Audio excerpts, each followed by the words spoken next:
from the seer, this might be the most important question yet.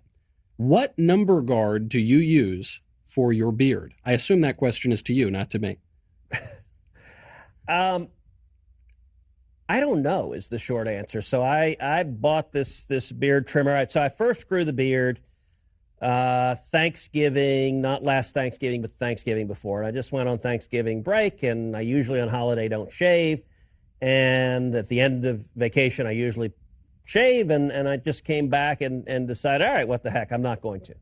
And I'd like to say it was some profound statement or anything. It was just kind of, I hadn't grown a beard since law school, and I figured, all right, this will be fun. And I got to say, my campaign manager sends me this email when he sees this picture of me circulating around with sort of the wispy beginnings of a beard. And he's just like, worst decision ever. Really? He was anti-beard, hard anti-beard. And so I kind of taunted him, and I am not surrounded by yes men. Let me say that. It is, it is, we all hold our own pretty well. So the beard started growing in, and then it started getting fairly unruly. And I was doing some press interview. It was a Sunday show at my house, and like the team started getting upset that the beard was a little too Duck Dynasty for their taste.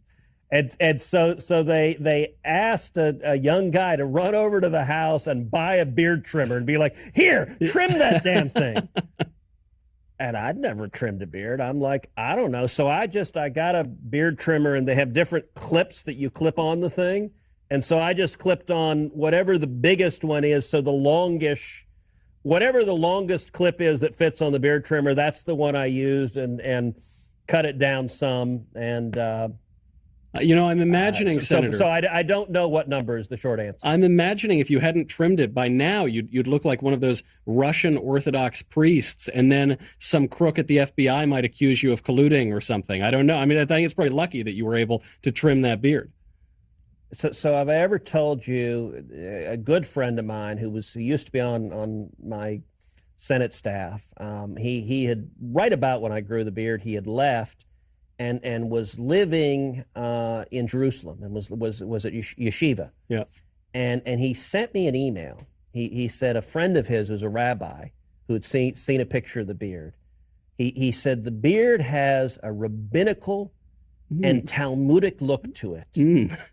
That will bring peace to the Middle East and put the fear of God in the enemies of Israel. And I cracked up. This is a real email. And so I actually literally cut and pasted it, and I tweeted it out. And I'm like, okay, this may be a bit much. I'm not sure about, I'm glad you like the beard, but it did at least make me laugh. Wow, that's great. I would probably put that line in my Twitter bio. But that's very, very good feedback nevertheless.